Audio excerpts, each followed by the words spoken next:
এটা সেন্টিগ্রেড এসে গেল। এবার বাঁ দিকটা টিপুন। এটা পিএইচ এসে গেল। পিএইচ কত? 6.9। তাহলে জমি ব্যালেন্স আছে। ঠিক আছে। হ্যাঁ, আচ্ছা, ভালো মন্দ মানে ঠিক ভুল কি হবে? ঘুরিয়ে দেখিয়ে দিন মেশিন। এই যাও 6.9 আছে, যদি ওটা বেশি হতো তাহলে কি, এবং যদি কম হতো তাহলে কি? 7.5 হয়ে গেলে, 7.5 এর ওপরে গেলে আপনার ওটাকে জমিকে অ্যাসিডিক করতে হবে। আর 6.5 এর নিচে চলে গেলে জমিকে ক্ষার করতে হবে। তার জন্য আমাদের প্রোডাক্ট ইউজ করতে হবে।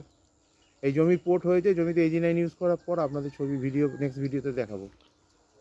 আচ্ছা, কিভাবে প্রসেসটা একবার?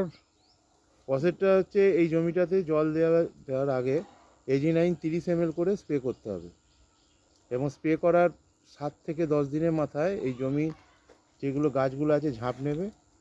এবার এই যে পোর্ট হয়েছে সেই পোর্টের জায়গাগুলো অন্য জায়গা থেকে গাছ এনে এখানে বসিয়ে দিতে হবে, তবে এইটা ভেরিগুলো ঠিক হয়ে যাবে।